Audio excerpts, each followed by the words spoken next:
Hello and welcome back to Death for All, and we're actually going to be attacking Danustica here. As I said before in the previous episode, I feel like this is probably the only logical thing we can really do. However, we really do not have very good engineering skill. Yes, our engineering skill is going to take quite a long time. I'm actually wondering if we even have an engineer. No, we do. Yeah, we do. Actually, only 69 skill. Not really then, not really. Alright, so that's actually kind of bad, and it is going to be kind of dangerous for us to do this potentially, but there's only so much we can do, to be honest, and if I were to go straight on in here, you could see from the combat strength, we would more than likely suffer many casualties. So many casualties, in fact, that we would probably not be able to even take this. So that's a bit of a problem. Anyway, Adram has reached the age of 2, as you can see right there, so we can actually go ahead and do this. We're going to just do engineering. No, we're going to do endurance, vigor, and then he's going to gain cunning and intelligence otherwise, and there we have it. Easy enough to level that up. And yeah, once one of our children gets to age 3, we will be aging them up and seeing what they're all about. Hopefully they're going to work out quite nicely for us. Because let's face it, I mean, Bruce did have some pretty good stats at the time when they were born. So I'm hopeful that he's actually going to create some pretty strong heirs, and then we're going to be even better next time around whenever we get the opportunity to control them, which I hope is not going to be that soon, because let's face it, if I do die, then well then I think we have to take over with our mother. I think that's the only one that we can really deal with. Anyway, let's see what we can do here. My trebuchets are ready, and hopefully they're going to do some good damage to the catapults. So far it's okay, but yeah, these guys have level 3 walls. Level 3 walls, so it's going to be quite a hard slog to get through all of that, unfortunately. But thankfully it seems as though we are able to gain a bit of ground on the enemy's construction of their catapults, because if we obviously gain ground on that, that's going to make a huge difference to our overall perspective, because obviously we're not then going to have our trebuchets focusing on eliminating the catapults over and over again. So that basically says to me, these guys don't actually have any engineering skill whatsoever within the walls themselves, and that makes all the difference in the world to us. As you can see, we've basically lost almost 0 people, and I'm very pleased about that. So yeah, because usually, as I've said before, I've talked about this at length in the past, siege bombardment casualties are some of the worst thing that can happen, just because it is completely random. It's pretty much completely random, and that's the reason why I'm not a big fan of it. But thankfully this time around it seems to be working quite well for us. As you can see, Soren now has 80 in engineering, which is actually pretty good. It's not too bad, and we're otherwise just going to be moving the siege tower and the battering ram all to the reserves, because I want my people to go through the walls and not manning all of those various pieces of siege equipment, because that's just going to slow them down overall. So hopefully this is going to work out quite nicely for us. And oh yeah, I actually forgot to put away the trebuchets as well. Don't really see the point in having the trebuchets active any further. It is pretty much just taking attention away, basically, from the walls themselves, which is not exactly what I wanted, but oh well, never mind. Maybe they're going to be able to get a couple of kills here and there, and Bruce obviously has the opportunity to potentially get some kills too, hopefully level up his bow somewhat. He is a one-handed weapon user as well, by the way. He's not actually a polearm user, so this is going to be a little bit different, because obviously Pelisor very much concentrated on his polearms. I actually quite enjoyed that, because we did find a very nice polearm. As I've said before, the Manavlion is one of the best that I feel is very usable in almost every situation, but this time around obviously we're going to have a one-handed at our disposal instead. So it's going to take me a little bit of time to get used to this. But yeah, you can see here that this weapon is actually fantastic for field battles. As I've said before in a previous episode, I personally feel like this is probably one of the better swords that you can use on horseback, just purely for the fact it has decent reach. Its reach really makes a huge difference, and it's also relatively slow as well. And you may not think a slow weapon is relatively good at those kinds of engagements, but actually a slow weapon seems to be much better than you might imagine for field battles specifically. Because then you can actually target things much easier, or at least I think you can. Anyway, let's just shoot a couple of people while we have the ability to do so. Maybe we'll get a couple of pieces of athletic skill, you know. That's going to be kind of nice for us in general. We do have some pretty significant, well, not athletic skill in general, but we do have a lot of endurance, and that obviously ties into athletic skill at the base level, so hopefully that's actually going to make a pretty big difference here and there. I'm hopeful that I'll actually be able to get some headshots, because it seems like Bruce has an aversion to headshots. Not sure why that is. Maybe he's scared of photographers, I don't know, but whatever the case, Phaedon has leveled up. Okay, well, that's actually not bad. That means that our surgeon is going to be even better at mending our wounds, which is obviously, well, you know, that's what we want, of course. You know, that's going to definitely prevent some of our people from being killed outright. So, you know, it's always a nice thing. Oh, Bruce leveled up. Oh, look at that. We actually got Bruce leveled up. Cool. All right. Obviously, we are getting some pretty significant kills here. This is probably the most kills that we've gotten in a long time. And that's saying something, because we really haven't had very good luck in regards to our performance in sieges very recently. I've had some great difficulties getting into those kinds of areas and actually being able to survive. But thankfully, because we are in this situation where we have taken the time to bombard the walls, it is now at our fingertips. We now have the opportunity to do those kinds of things and actually gain experience relatively easily. And you can see that very, very quickly here. Okay, can I actually... Okay, this is going to be a bit problematic. I need to get out of here, actually. Okay, I'm just gonna go this way. Don't really want to get murdered by a bunch of people with blacksmith hammers. It's not really in the cards for me. Thank you very much. Oh, I am actually getting shot. Where am I being shot by? This guy? Are you serious? Right there, right here? Are you serious now? Come on, get out of here. Get out of there. There we go. All right, well, that's perfectly fine, and I think all I need to do now is just try to maximize my speed bonus as much as I can, because if I can get good speed bonus when using my one-handed, my athletic skill is actually going to level up much, much faster. So let me see if I can actually do that. Got to be careful of this guy. A Batanian hero, that can always deal massive damage, no matter what. And there we go. I think we're pretty much done. Doesn't seem like there are too many enemies remaining. Nope, only 15 of them. And I can only hope that the heroes that were here are dead. No, they are not. Okay. Yeah, well, that happens, doesn't it? Yes, what a classic. Oh, well, never mind. And that's it. Is it? Okay, there we go, yeah. My guys were literally just standing there, not doing anything.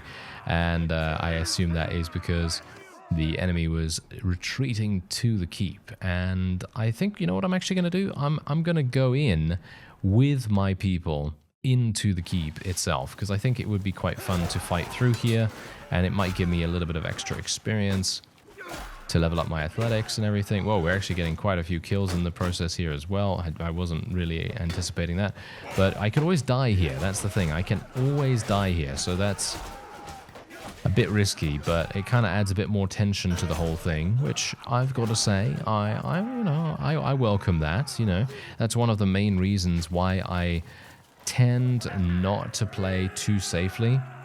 Because if I play way too safely, then it's basically just going to be me standing at the back of the battlefield, or at the very least going in when I know it's safe. And that kind of eliminates a lot of the tension, a lot of the excitement, at least in my opinion. So, you know, that's why I kind of tend to do other things that are kind of stupid at times. But I'm doing that for a very good reason, of course, because it's fun, it's entertaining, and hopefully I will not die here. because that would be hilarious. Imagine me talking about that and then getting myself killed as a result. Yeah, that would be not good. Anyway, 94 renown. Very nice indeed for us to gain all of that. That's really, really nice. Okay, so we can let her go. As I say, I'm not a big fan of capturing people. Don't really see the point in that, to be honest. And, ooh, we've got a lot of relatively good units here. Yeah, not too bad. We've got some Fares units as well. We've got some Master Archers here. I'm actually not going to be taking any of the others, I don't think. I'll take the Azurai, tier 3s. Not a big fan of taking tier 3s at the moment, but we're going to do that. And I'm probably not going to take the prisoners either. I don't really see the point in that. Even though we are at a town, I just don't see the point. We are literally getting, well, what, 4,000, 5,000? It's really not that much at all. Anyway, there we go. We're just going to show mercy here for the moment because we do want to maintain control of this particular town. And if people get irritated by me doing that, then so be it. Their relation is just going to go down and we're going to have to deal with it. Anyway, let's wait here for a little bit of time. And then we'll see where we can go next, because we obviously did that with a bunch of vassals in tow. We had 500 people with us, and we were able to actually capture it quite handily. Actually, not too bad, surprisingly enough. Anyway, let's have a look. Okay, they want to give this to me. I think that actually kind of makes sense. So I'm actually going to be voting for myself here.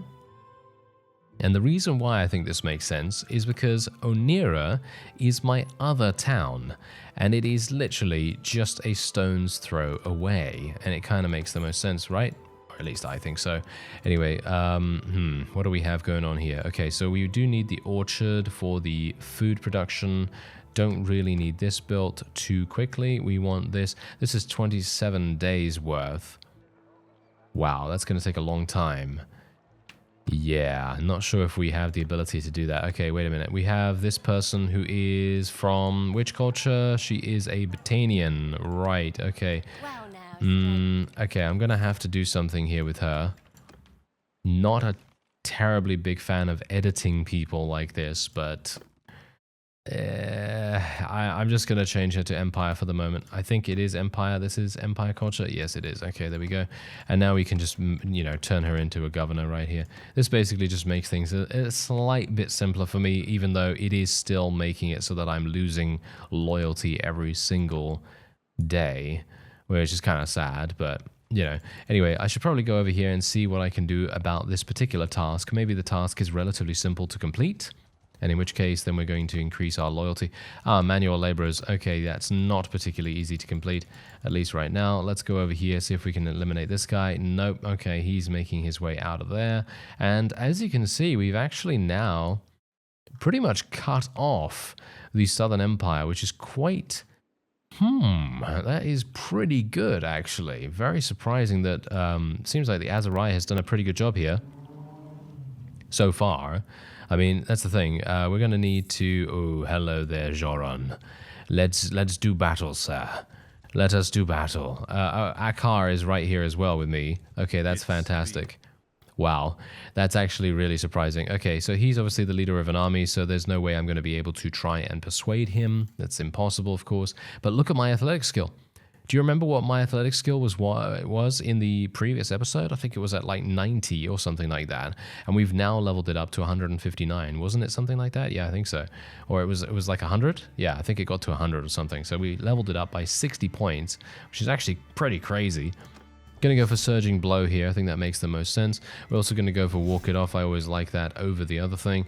And we're going to go for Parade this time around as well, because we kind of think that Public Speaker doesn't stack with Famous Commander.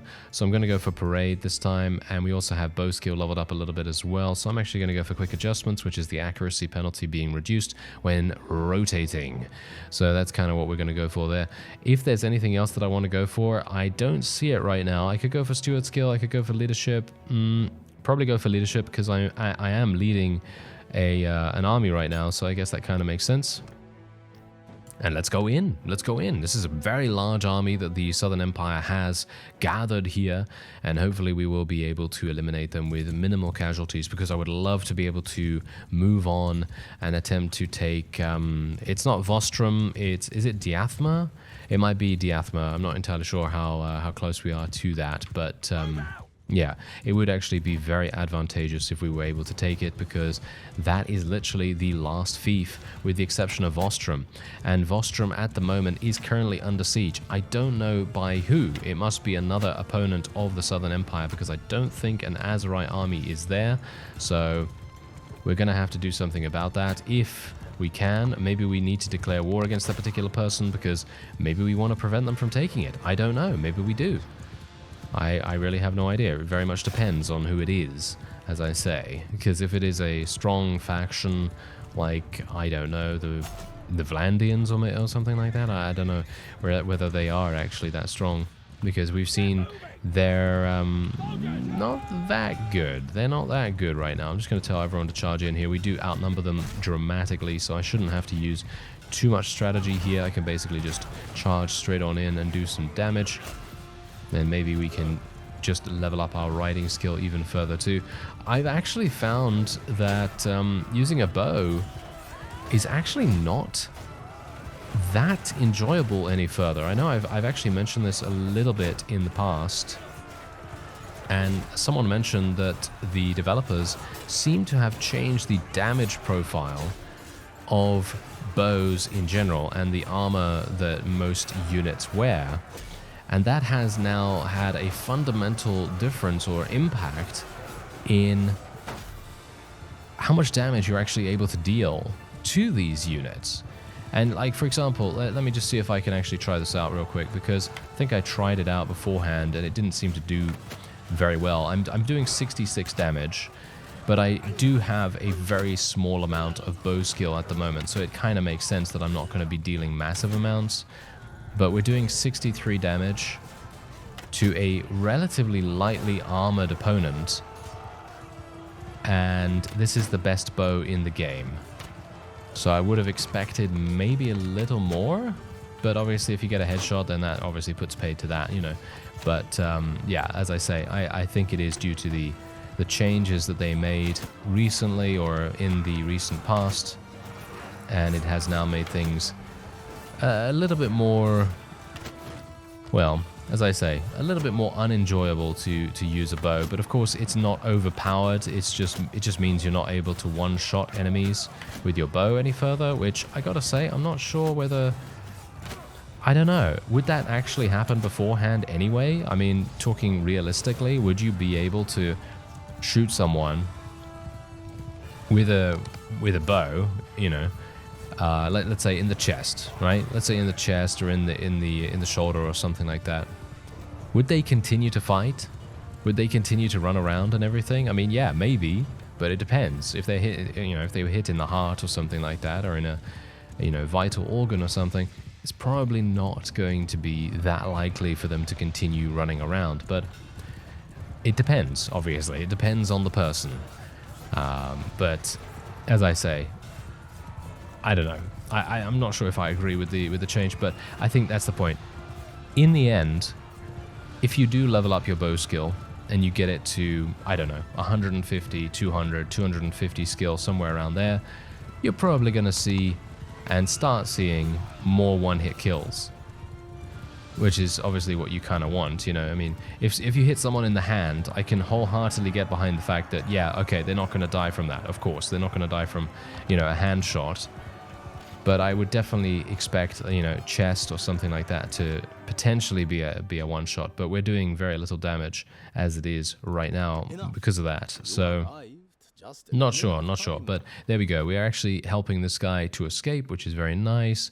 We could also get a couple of extra people to join us, Master Archers. That's always good. Let's get some more of those, and then we'll just let these guys go to our friends in our army here, because they are, of course, going to be able to take some people too. And now that we've eliminated that Southern Empire army, I feel like we're actually in a really good position. As you can see, yeah, it is actually the Khuzait And they have 900. Okay, missed me with that. Thank you very much. No, it is not Diathema. Okay, I was actually swapping Lycaron and Diathema's locations around in my head. And Lycaron is apparently the one that I was thinking about.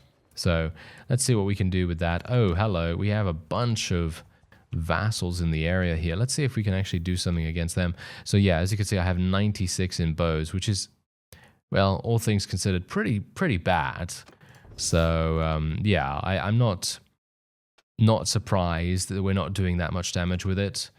So it just means that I need to use it more, you know? Just means I need to use more bows and need to do more damage and everything with them. And let's have a look. Okay, what do we want to go for here? Probably more experience to our troops, even though I am leveling up my troops pretty fast as it is. Don't know whether we really need more of that, but I suppose it's pretty decent. I'm not sure whether I should level up my engineering. It might make sense for me to actually be the engineer because I have 7 in intelligence and 3 in engineering. I don't think Soren actually has that much spec'd into it. As you can see, she has 3 intelligence and 2 in focus points. So I think the next time that I actually begin a siege, I might actually become the engineer and see how that goes, and actually see whether I can maybe level it up a little bit in the meantime, because maybe Bruce is going to be the better option, even though he is actually our scout at the moment, and he does provide us with some pretty amazing benefits. So I'm not sure. Oh, he died! That guy actually died, but it doesn't actually matter because he's part of a minor faction, so I shouldn't really be that excited about it, but you know, it's always cool to see that kind of thing happen every now and again. And she's leading an army right here, unfortunately, so we won't be able to do anything against her in comparison to, you know, what I talked about in the previous episode, which is, of course, persuading people. You know, I'd like to persuade a couple of people to join us potentially. That's always going to be quite fun to do in the first place, because persuading people obviously does change things up a little bit. You know, it makes things a little bit less, you know, routine. You're not going to have to go into a battle. You don't have to go into a siege. You can just do the nice little mini game, and then you can try to barter with them, try to persuade them over with whatever, you know, whatever money that you potentially think they are worth, and whatever they're asking for. You know, that's the kind of thing I'm talking about. It's always fun to nice change of pace. Let's just say that, nice change of pace. Ow. Okay, that's also a nice change of pace. Thanks very much.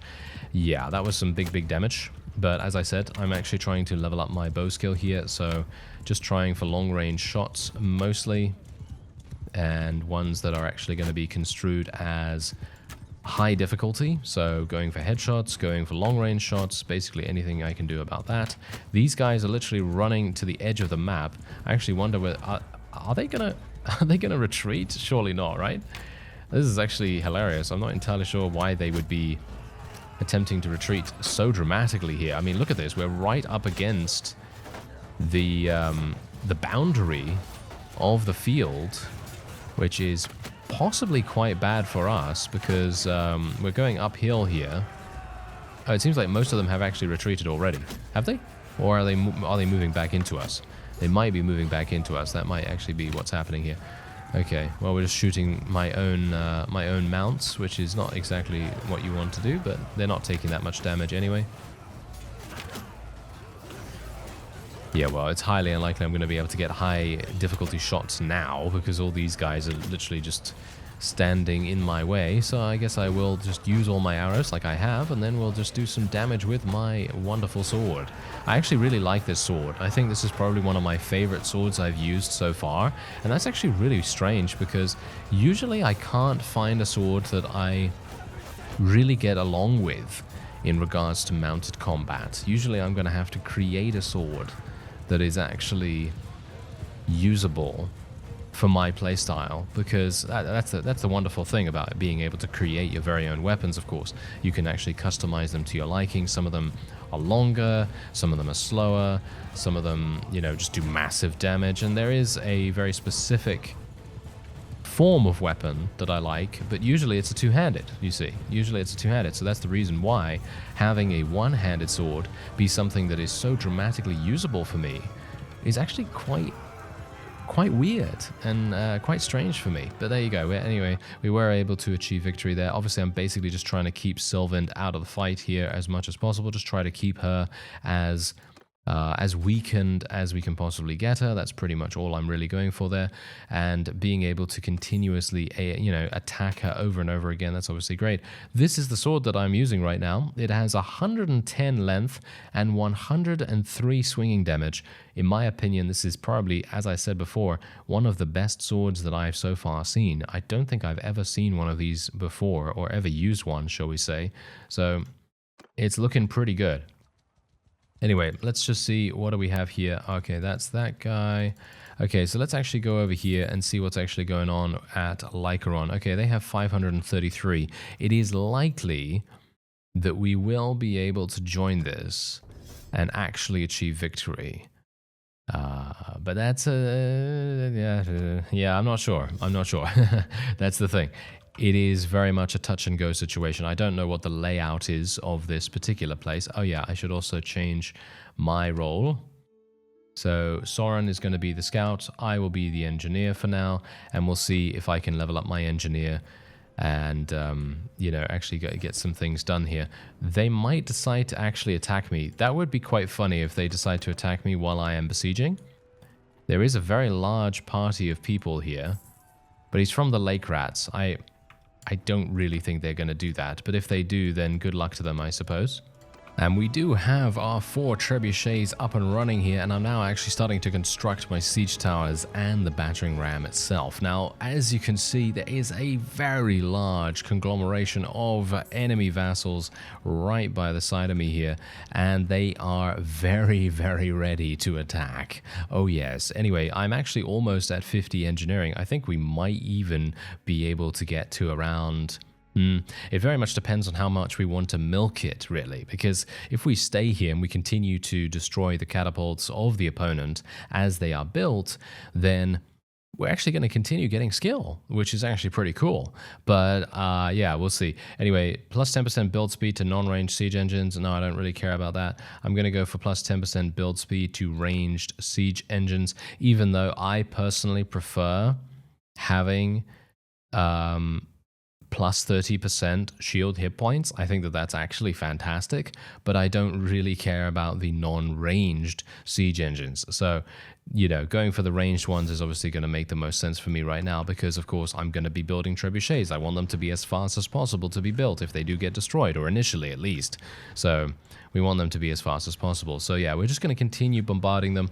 Now, technically, what they could do is they could sally out here. I'm not sure whether they even have the opportunity to do that, but if they do end up sallying out, we are going to have some big problems on our hands. As you can see, there's a trebuchet that's just gone down. We did lose quite a few people as a result of that, but we just have to continue firing away. We can't do much about it. We have to continue down this path, even if we lose some trebuchets. That is just how it has to be. We cannot change our course of action now. Okay, there we go. Okay, so we're actually done destroying the walls. I'm at 57, so yeah, I did almost get to 60, which is actually quite nice. And now this is exactly what I'm talking about right here. A minus 25% chance of ranged siege engines getting hit while under bombardment, or we get plus 10% hit points to ranged siege engines. For me personally, I think that Dungeon Architect is much better because as far as I'm aware, this applies a kind of dodge effect. So basically every single one of our siege engines has a 25% chance to dodge, if I'm thinking about that correctly. Hopefully I am. If I'm not, then well, that's just how it has to be. But I'm going to go for Dungeon Architect right there. And we're probably going to be going in probably round about now. I don't see the reason why we wouldn't go in. Oh, I didn't get rid of the... I didn't get rid of these. Can I get rid of them now? Yes, I can. There we go. Okay. Yeah, so that's what I'm actually going to do. We're just going to get rid of these things. I'm actually going to get rid of the trebuchets as well. I don't actually see a point in keeping them around. They don't seem to be that effective any further. So we're just going to remove them. Where are the siege towers? Do we have any siege towers, actually? No, it seems like we don't actually have any siege towers because, of course, why would we? Because the walls are down, of course. So the, yeah, no, begin. That's absolutely fine. Yeah, so this is obviously what I actually wanted to do beforehand, where we went into the siege and we still had trebuchets up and running. For me personally, I don't see the point in it. because, well, the trebuchets are quite inaccurate as they are. I don't really want to have them, you know, just firing randomly and using up manpower, because the manpower that we would otherwise have helping us in the wall section would be on the trebuchets. And that's obviously not what I want. So that's kind of why I decided to go this way. Oh dear. Oh no.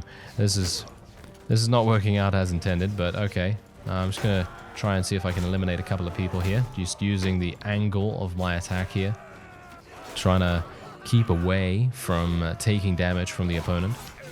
And maybe, just maybe, we'll be able to get a couple more level ups with my athletic skill. As I said before, my athletic skill is probably going to be the easiest thing to level up, apart from riding, of course. If we can actually just dedicate a bit of time to it. That's generally what it's going to take here. Because we just have a significant amount in endurance. And if we can capitalize on that, we will probably be a very difficult person to kill. Because we're just going to have so much HP, you know. Once we get to 275, we're going to be able to take the HP increase. And that's going to make every bit of difference to us being able to survive any kind of engagement. Of course, it only provides us with about, what is it, 25 additional HP? Is it 25 additional HP? I'm actually not entirely sure. It's been a while since I've gotten to that point. But yeah, usually it is not that much, but it is going to provide you with a significant survival boost.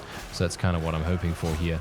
Maybe I can just try not to take too much damage as well. Oh, he actually leveled up as well. Look at this. Bruce is just leveling up like an absolute monster. I'm actually not entirely sure what's going on there. Okay, here we go. Yeah, of course, and I'm getting beaten off the bat by a recruit. Isn't that embarrassing? That is absolutely embarrassing. You know the main reason why that's happening? Because I have a weapon that is primarily used on horseback. That's the thing here. So I obviously have to make slight changes to how effective I am with this weapon as I'm fighting in close quarters combat, because it is a longer weapon. It is a slower weapon. And you're just going to have to make those kinds of adjustments on the fly as you are doing it. So that's the reason why staying at a longer stance, you know, standing a little bit further away from where you're attacking is definitely going to make all the difference in the world to how effective you are with this weapon. But sometimes that's just not possible, especially for me, because you just get swarmed. Sometimes you just get swarmed by the opponent, and then you just literally can't do anything except run away, block, you know, something like that. Just make sure that you don't die. I am actually almost dead, hilariously enough, even though I am still taking all of these things into account. But yeah, I mean, you can see exactly the kind of devastation that we have wrought to the opponent. Look at this. Look at all of their corpses and bodies, and oh yeah, it's absolutely fantastic.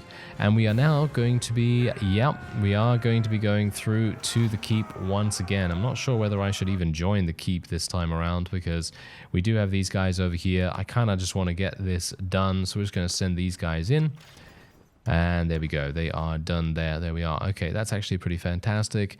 Now we can just go here. I'm not going to take any of these prisoners or troops or anything like that. I don't see the point in it. And otherwise, we'll show mercy and then wait here for some time. I do not want to leave, because if you do leave, what's going to happen is you are going to get placed outside the walls, and you're also going to be disorganized, and you could potentially get attacked straight away. Which is obviously not what you want, is it? No, that is not what you want at all. Okay, so this guy, yeah, probably give it to this guy. Why not? I have huge amounts of influence, so I might as well try to get some favor with these guys. Who knows how long they're going to stick around. But yeah, you can see here the Southern Empire literally only has 1,700 total combat strength, which is absolutely terrible for them. It's really, really bad. But, well, we've taken absolutely everything they have, with the exception of Varagos Castle, as you can see right there. It seems like they were actually at war. Oh no, Vostrom is still not taken either. I actually thought the Khuzait would be taking that. But yeah, we have now expanded our territory quite considerably. However, as you can see, the Western Empire are now starting to do other things. They're now starting to... Whoa, look at this. They're actually expanding outward into the Khuzait lands as well as into Vlandian territory too. So it seems like the Western Spartan Empire are turning out to be our main adversary in this series. Anyway, I thank you very much for watching, and I'll see you next time.